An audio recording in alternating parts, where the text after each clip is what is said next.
तो जब हम अपने महापुरुषों को नहीं जानते, अपने महापुरुषों की लड़ाई को नहीं जानते, अपनी विरासत को नहीं जानते, तो हम नहीं जानते हम ब्राह्मणों के पुरखों को अपना पुरखा मानते।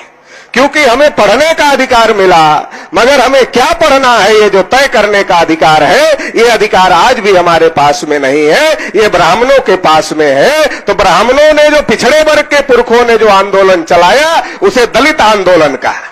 ज्योतिबा फूले दलित नहीं थे, ओबीसी थे। छत्रपति साहू महाराज दलित नहीं थे, ओबीसी थे। पेरियार रामानुस्वामी नायकर ओबीसी थे। पेरियार ललई सिंह यादव ओबीसी थे। डॉक्टर रामस्वरूप वर्मा ओबीसी थे। बाबू जगदेव प्रसाद कुशवाहा ओबीसी थे।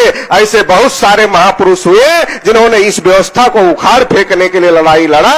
वो बहुत सारे ओबीसी में पैदा हुए, मगर ब्राह्मणों ने षड्यंत्र के तहत कहा ये दलित लोग थे और उनके साहित्य को दलित साहित्य कहा। पिछड़े वर्ग के लोगों ने पढ़ा ही नहीं, और जब पढ़ा ही नहीं तो दोस्त और दुश्मन की पहचान नहीं हुई, और जब दोस्त और दुश्मन की पहचान नहीं हुई तो जो दोस्त था उसे दुश्मन समझ बैठे, और जो दुश्मन था उसे दोस्त समझ बैठे। तो इसका परिणाम क्या हुआ?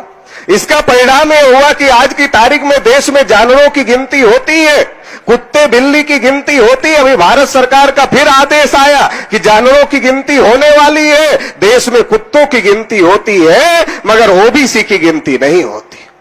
ओबीसी देश में 52% है, मगर 52% वाले को, जिसको 52 रोटी की भूख है, उसे 27 रोटी दिखाया, और जब खिलाने का समय आया तो 27 नहीं खिलाया, 27 दिखाया, और जब खिलाने का समय आया तो कितना खिलाया? 6 रोटी भी नहीं खिलाया। तो पिछड़े वर्ग के साथ बड़ी धोखेबाजी हो रही है, क्योंकि पिछड़े वर्ग को अपना दोस्त और दुश्मन की पहचान नहीं। जिस तिलक को पिछड़े वर्ग के लोग अपना नेता मानते, अपना मसीहा मानते हैं, उसी तिलक ने 1918 में जब बाबा साहब अम्बेडकर ने और भास्कर राव जाधव ने अनुसूचित जाति के लिए और ओबीसी के लिए विधि मंडल में आरक्षण की मांग किया था, तो उसी बाल गंगाधर तिलक ने कहा था तेली को संसद में जाकर क्या तेल निकालना है, कुर्मी को संसद में जाकर क्या हल चलाना है, दर्जी को संसद में जाकर क्या कपड़े सिलना है, तेली तमोली और कुनभटों को संसद में जाकर क्या करना है। अगर तिलक की लड़ाई, तिलक का स्वराज्य सबका स्वराज्य होता तो वो तेली को तेल निकालने के लिए संसद में जाने की बात नहीं करते, कुर्मी को हल चलाने के लिए जाने की बात नहीं करते। इसका मतलब तिलक की आजादी हमारी आजादी नहीं थी। गांधी जी कांग्रेस के नेता थे। गांधी जी ने पिछड़े वर्ग के लोगों को बाबा साहब अम्बेडकर के विरोध में भड़काया और कहा अम्बेडकर तो जाति की लड़ाई लड़ रहे हैं, हम देश की लड़ाई लड़ रहे हैं, हमारे साथ आ जाओ। पिछड़े वर्ग के लोग गांधी के साथ चले गए, मगर गोलमेज सम्मेलन में जब सब अपने हक अधिकार की बात कर रहे थे, गांधी जी ने पिछड़े वर्ग का एक भी मुद्दा गोलमेज सम्मेलन में नहीं उठाया। और जब संविधान सभा के चुनाव का समय आया, गांधी जी ने एक भी ओबीसी को संविधान सभा का टिकट नहीं दिया, और उनके साथ पूरी जिंदगी लगाने वाले सरदार वल्लभ भाई पटेल को जब प्रधानमंत्री बनाने का मौका आया तो गांधी जी ने उनके साथ धोखेबाजी किया और उनको प्रधानमंत्री नहीं बनने दिया। साथियों, मैं ये कहना चाहता हूं, जिस नेहरू को पिछड़े वर्ग के लोग अपना नेता मानते हैं, उस नेहरू ने काका कालेलकर की आयोग की रिपोर्ट को लागू नहीं होने दिया, उसे कचड़े के डिब्बे में डालने का काम किया।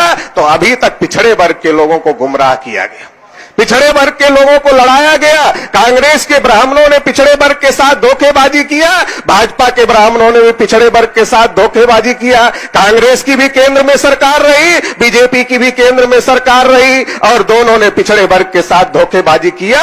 क्यों किया? क्योंकि पिछड़े वर्ग को अपने दोस्त और अपने दुश्मन की पहचान नहीं थी। पिछड़े वर्ग का दोस्त कौन है और दुश्मन कौन है, इसकी पहचान नहीं थी। इसलिए ब्राह्मण पिछड़े वर्ग को उठाता था, और जैसे पत्थर को आदमी उठाता है, किसी के ऊपर फेंकता है, वैसे ब्राह्मणों ने पिछड़े वर्ग के आदमी को उठाया और अनुसूचित जाति के ऊपर फेंका।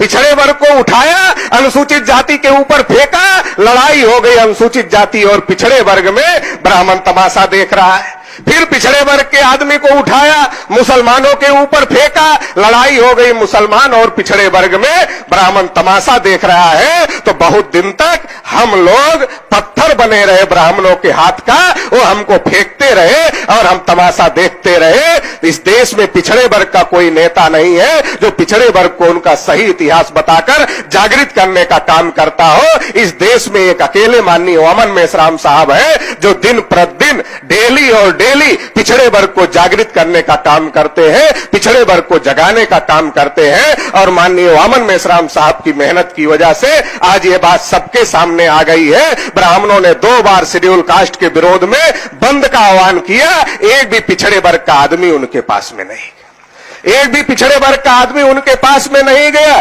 पिछड़ा वर्ग जागृत हो गया। जब कासगंज में मुसलमानों के खिलाफ दंगे करने की कोशिश हुई तो ब्राह्मण लोग गए ओबीसी के पास में और कहा चलो मुसलमानों से लड़ना है। तो ओबीसी के लोगों ने कहा अच्छा मुसलमानों से लड़ने के लिए हम लायक हैं, और जब हम अपने आरक्षण की बात करते हैं, अपनी नौकरी की बात करते हैं तो हम नालायक हैं, हम तुम्हारे साथ आने वाले नहीं हैं। तो पिछड़े वर्ग को अभी उसका दोस्त कौन है और उसका दुश्मन कौन है इसकी पहचान हो गई है, और ये पहचान माननीय वामन मेश्राम साहब करा रहे हैं। इसलिए ब्राह्मणों को अभी मिर्ची लगी हुई है और जगह जगह ब्राह्मण प्रदर्शन कर रहे हैं। अभी गुजरात में मेश्राम साहब की बुद्धि शुद्धि यज्ञ कर रहे हैं ब्राह्मण। तो मैं ब्राह्मणों को यह कहना चाहता हूं, मेश्राम साहब की बुद्धि तो हमेशा से शुद्ध रही है, तुम अपनी बुद्धि की शुद्धि करो। नहीं तो ये जो 4 भाई हैं एससी एसटी ओबीसी और माइनॉरिटी, ये 4 भाई चारों तरफ से खड़े हो गए तो भागने के लिए जगह नहीं मिलेगी। इस बात को ध्यान में रखकर ब्राह्मण अपने बुद्धि की शुद्धि करे। आखिरी बात कहकर अपनी बात समाप्त करता हूं कि ब्राह्मणों का अगर निजाम इस देश पर कायम है वो 3.5% है। उसका कारण ये है वो हमको आपस में लड़ाने का काम करते हैं। वो यादव के घर में जाते हैं तो पटेल के विरोध में भड़काते हैं, और जब पटेल के घर में जाते हैं तो यादव के विरोध में भड़काते हैं। वही ब्राह्मण जब लोधी के घर जाता है तो यादव पटेल दोनों के विरोध में भड़काता है। वही ब्राह्मण जब कुशवाहा जी के यहां जाता है तो यादव पटेल लोधी तीनों के विरोध में भड़काता है। और वही ब्राह्मण जब जाटो जी के घर पे चला जाता है तो जाटो जी को कहता है जाटो जी अब तो जमाना बदल गया है, और जब जमाना बदल गया है तो हम ब्राह्मण भी बदल गए हैं। तो जाटो जी पूछते पंडित जी क्या हुआ, कैसे बदल गए आप? तो पंडित कहता है देखो हम ब्राह्मण हैं और तुम जाटो हो, हम तुम्हारे घर में आते हैं, तुम्हारे गिलास में पानी पीते हैं, तुम्हारे थाली में खाना खाते हैं, और जब तुम कभी हमारे घर पे आते हो तुम्हें भी अपने बर्तन में खिलाते हैं, अपने गिलास में पानी पिलाते हैं। इतना ही नहीं, अगर तुम्हारे में कोई बड़ा अधिकारी हो जाए, आईएएस हो जाए, पीसीएस हो जाए, बड़ा नेता हो जाए, बड़ा अभिनेता हो जाए, तो हम ब्राह्मण लोग अपनी बहन बेटियों की शादियां भी तुम जाटो लोगों के साथ में लगा देते हैं, क्योंकि जमाना बदल गया और हम ब्राह्मण भी बदल गए जमाने के साथ में। लेकिन ये पिछड़े वर्ग के लोगों को देख रहे हो, ये तो तुम्हारा छुआ भी नहीं खाते। ब्राह्मण ये नहीं बताता कि जाटों को अछूत यादव ने नहीं बनाया, पटेल ने नहीं बनाया, लोधी ने नहीं बनाया, ब्राह्मणों ने बनाया। बल्कि ब्राह्मण ओबीसी का शेड्यूल कास्ट के साथ झगड़ा लगाने का काम करता है। वही ब्राह्मण वाल्मीकि में जाता है, खटीक में जाता है, बोलता जाटो लोगों ने सारी नौकरियां खा ली इसलिए तुमको नहीं मिला, उनको भी झगड़ा लगाने का काम करता है। और एक जगह अगर सारे लोग मिल जाए, यादव भी मिल जाए, पटेल भी मिल जाए, लोधी भी मिल जाए, कुशवाहा भी मिल जाए, जाटो भी मिल जाए, खटीक भी मिल जाए, वाल्मीकि भी मिल जाए, ब्राह्मण सोचता अभी इनको भड़काना संभव नहीं है। तो भड़काना संभव नहीं तो क्या करता है, कहता तुम लोगों को कुछ दिखाई पड़ रहा है कि नहीं दिखाई पड़ रहा है? हमारा आदमी कहता हमें तो नहीं दिखाई पड़ रहा है। अच्छा नहीं दिखाई पड़ रहा है, एक एक मुसलमान 14-14 बच्चे पैदा कर रहे हैं, क्या ये भी नहीं दिखाई पड़ रहा है? तो हमारा आदमी पूछता पंडित जी क्या ये सही बात है? पंडित कहता ये 200% सही बात है, और वो दिन दूर नहीं है जब इस देश पर मुसलमानों का कब्जा हो जाएगा और तुम सारे हिंदू मुसलमानों के गुलाम बना लिए जाओगे। ऐसा कह के ब्राह्मण एससी का, एसटी का, ओबीसी का समर्थन लेता है, हिंदू के नाम पर समर्थन लेता है और राजा बन जाता है। इस षड्यंत्र को हम लोगों को समझना होगा। और इस देश में किसी का हिस्सा किसी ने नहीं खाया, क्योंकि एससी का कोटा पूरा नहीं हुआ, एसटी का कोटा पूरा नहीं हुआ, माइनॉरिटी को जो 33% नौकरियों में थे गुलाम भारत में, उनकी स्थिति आज अनुसूचित जाति जनजाति से भी बदतर है। क्षत्रियों का को संख्या के अनुपात में नहीं मिला, वैश्यों को भी संख्या के अनुपात में नहीं मिला। तो किसी का हिस्सा किसी ने नहीं खाया, बल्कि इस देश की विधायिका पर, इस देश की कार्यपालिका पर, इस देश की न्यायपालिका पर, इस देश के मीडिया पर, सभी तंत्रों पर ब्राह्मणों का कब्जा है। दूसरे किसी को नहीं मिला, इसलिए सबका हिस्सा अगर किसी ने खाया तो ब्राह्मणों ने खाया।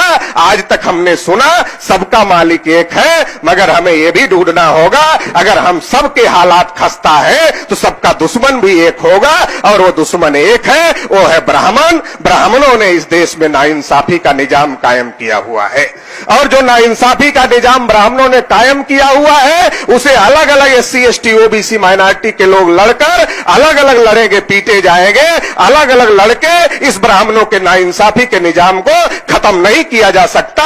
अगर इसे खत्म करना है तो चारों भाइयों को मिलना होगा, SC ST OBC और माइनॉरिटी, इन चारों भाइयों को मिलना होगा और मिलकर इस जंग को लड़नी होगी। और जो ब्राह्मणों का नाइंसाफी का निजाम है इस निजाम को ध्वस्त करना होगा, और जिसकी जितनी संख्या भारी उसकी उतनी हिस्सेदारी, ये इंसाफ कायम करना होगा। और ये इंसाफ कायम करने के लिए आप लोग साथ सहयोग करेंगे, ऐसी उम्मीद के साथ आप लोगों ने मुझे सुना, इसके लिए धन्यवाद, आभार, जय मूल्य।